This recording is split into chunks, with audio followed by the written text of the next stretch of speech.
A linha do tempo. Miller continuou a examinar as profecias, dedicando noites e dias inteiros ao estudo do que então lhe parecia muito importante. Em Daniel 8, ele não conseguia encontrar nenhuma pista quanto ao ponto de início das 2300 tardes e manhãs. O anjo Gabriel, embora tenha recebido a ordem de fazer Daniel entender a visão, só lhe deu uma explicação parcial. Quando a terrível perseguição que sobreviria à igreja foi revelado ao profeta, ele não conseguiu suportar tudo. Daniel ficou exausto e doente por vários dias. Fiquei assustado com a visão, conta. Estava além da compreensão humana. No entanto, Deus dissera ao anjo: dê a esse homem o significado da visão. Em obediência, o anjo retornou a Daniel, dizendo: agora vim para dar-lhe percepção e entendimento. Por isso, preste atenção à mensagem para entender a visão. Um ponto importante do capítulo 8 havia ficado sem explicação. Os 2300 dias, por isso, quando o anjo retomou a explanação, abordou principalmente a questão temporal. 70 semanas estão decretadas para o seu povo e sua santa cidade. Saiba e entenda que a partir da promulgação do decreto que manda restaurar a reconstruição Jerusalém, até que o ungido, o líder, venha, haverá 7 semanas e 62 semanas. Ela será reconstruída com ruas e muros, mas em tempos difíceis. Depois das 62 semanas, o ungido será morto e já não haverá lugar para ele. Com muitos ele fará uma aliança que durará uma semana. No meio da semana, ele dará fim ao sacrifício e à oferta. Deus havia enviado o anjo a Daniel para explicar o ponto que ele não havia conseguido entender.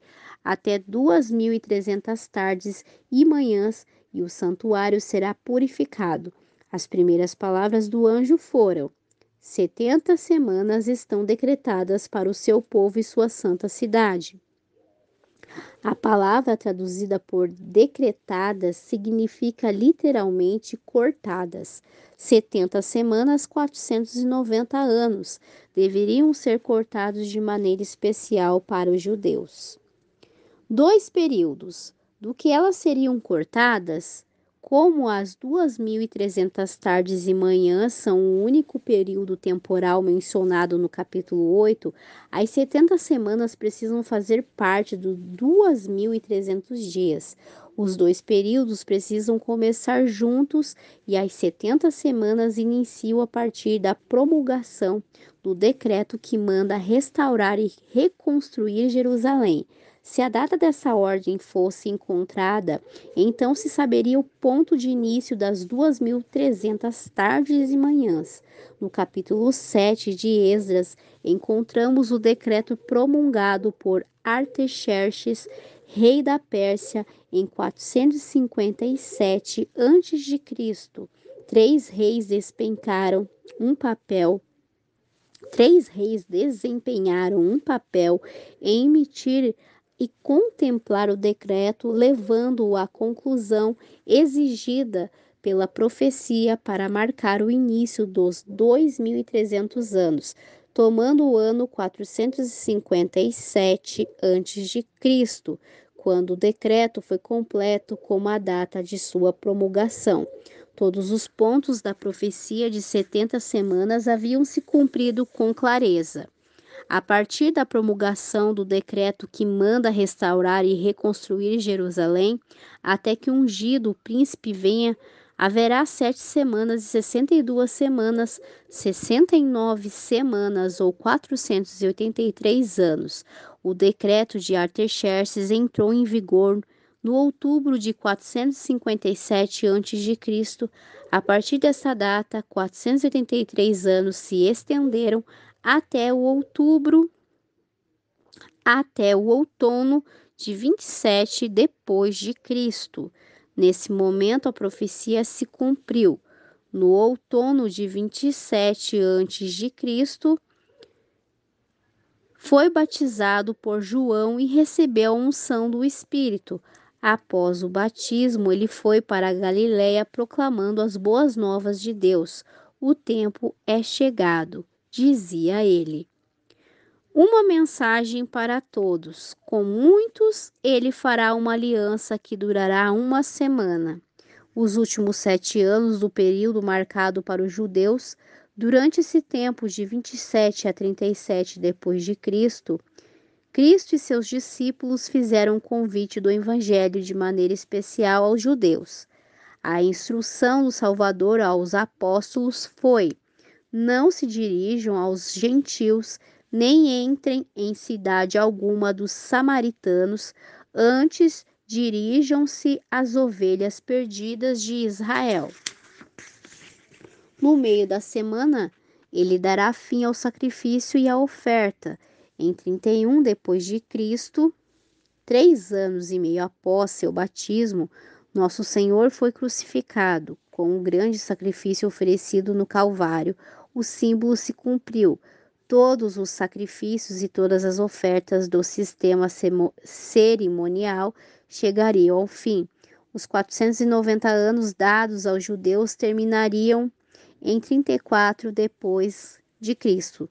Naquela época, por meio de ações do Sinédrio judaico, a nação selou a rejeição ao evangelho, matando Estevão e perseguindo os seguidores de Cristo. Então a mensagem de salvação foi além do povo escolhido para o mundo inteiro. Os discípulos, forçados a fugir de Jerusalém por causa da perseguição, pregavam a palavra por onde quer que fossem. Até aqui, todos os pontos da profecia se cumpriram de maneira extraordinária.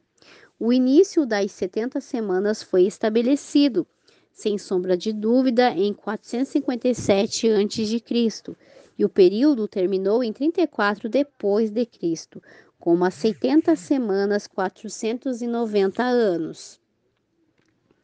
Foram cortadas das 2.300 tardes e manhãs. Restaram 1.810 dias a partir de 34 depois de Cristo. 1.810 anos se estendem até 1844. Logo, os 2.300 dias de Daniel terminariam em 1844. Ao fim desse grande período profético, aconteceria a purificação do santuário, que quase todos acreditavam que aconteceria durante o segundo advento. Conclusão surpreendente. A princípio, Miller não fazia ideia de que chegaria à conclusão que estava diante dele. Ele mal conseguia crer nos resultados de sua investigação. No entanto, as evidências das Escrituras eram claras demais para serem ignoradas. Em 1818, chegou à solene conclusão de que em cerca de 25 anos Cristo voltaria para resgatar seu povo. Miller conta: nem preciso mencionar a alegria que encheu meu coração diante dessa alegre perspectiva, nem como ansiei profundamente participar do júbilo dos remidos. Como a verdade pareceu brilhante e gloriosa. Então surgiu com toda a força o questionamento dentro de mim em relação a meu dever quanto ao mundo, levando em conta as evidências que haviam mexido tanto com minha mente. Ele não conseguia deixar de sentir que tinha o dever de levar aos outros a luz que havia recebido. Esperava enfrentar a oposição dos descrentes, mas tinha confiança de que todos os cristãos se alegrariam na esperança do encontro com o Salvador. Ainda assim, hesitou em apresentar a esperança do glorioso livramento esperado para um momento tão breve, temeroso de estar errado e iludir os outros. Isso o levou a revisar as evidências e analisar com cuidado todas as objeções que conseguiu imaginar. Após fazer isso por 5 anos, teve a convicção de que seu ponto de vista estava correto. Falando aos outros, ele conta: Enquanto eu prosseguia em minhas atividades cotidianas, não parava de ecoar em meus ouvidos: vai e conte ao mundo do perigo que corre. Este texto vinha constantemente à minha lembrança.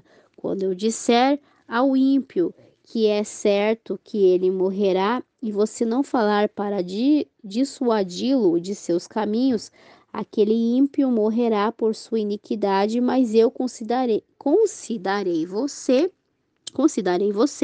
responsável pela morte dele. Eu sentia que se os ímpios fossem advertidos de maneira eficaz, grande número se arrependeria, mas não se não fossem advertidos, o sangue deles seria cobrado das minhas mãos. As palavras continuavam a ecoar em sua mente. Vai e conte ao mundo, cobrarei o sangue deles das suas mãos. Ele esperou 9 anos e o fardo pesava cada vez mais em seu coração até que em 1831, pela primeira vez, ele expressou publicamente a razão de sua fé. Miller tinha então 50 anos de idade. Não estava acostumado a falar em público, mas Deus abençoou seus esforços. Sua primeira pregação iniciou um despertamento religioso. 13 famílias inteiras, com exceção de 2 indivíduos, se converteram. As pessoas insistiam para que fosse falar em outros lugares em que quase todos os pecadores se convertiam. Os cristãos sentiam-se tocados a se dedicar mais.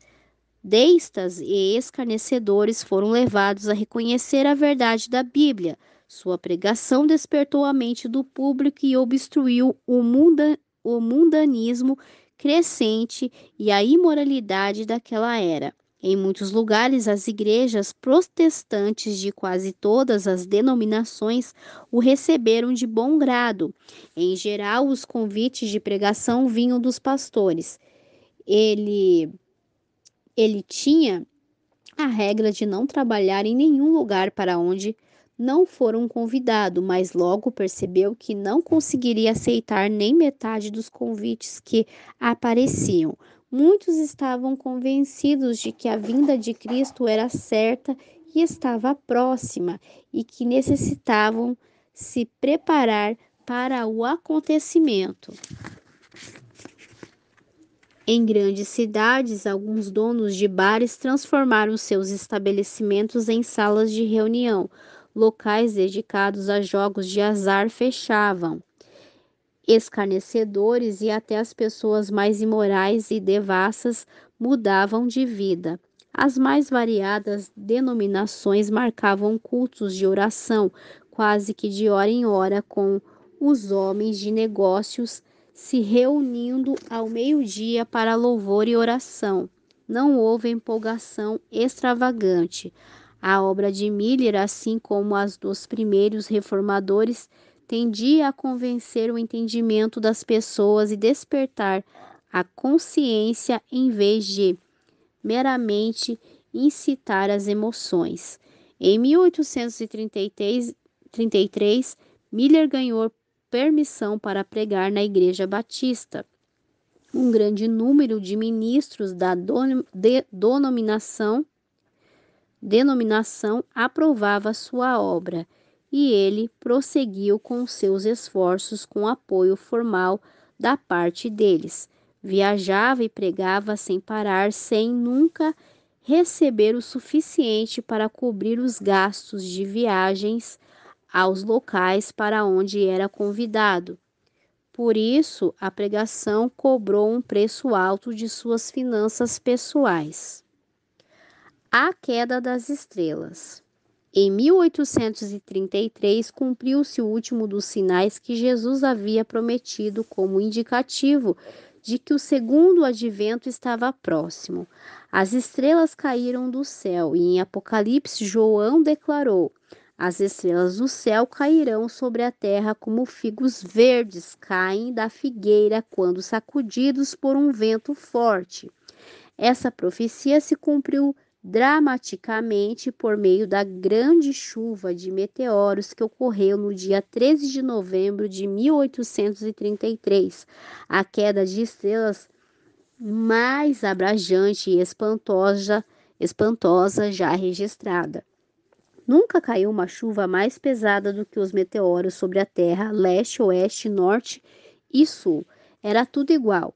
Em poucas palavras, o céu inteiro parecia em movimento, das 2 da manhã até ser dia claro, com o céu perfeitamente sereno e sem nuvens, um jogo constante de luzes, de brilho ofuscante continuou por todo o céu. Parecia que todos os corpos celestes haviam se unido em um ponto quase que acima de nossa cabeça e estivesse caindo ao mesmo tempo, com a velocidade de um raio em todas as partes do horizonte.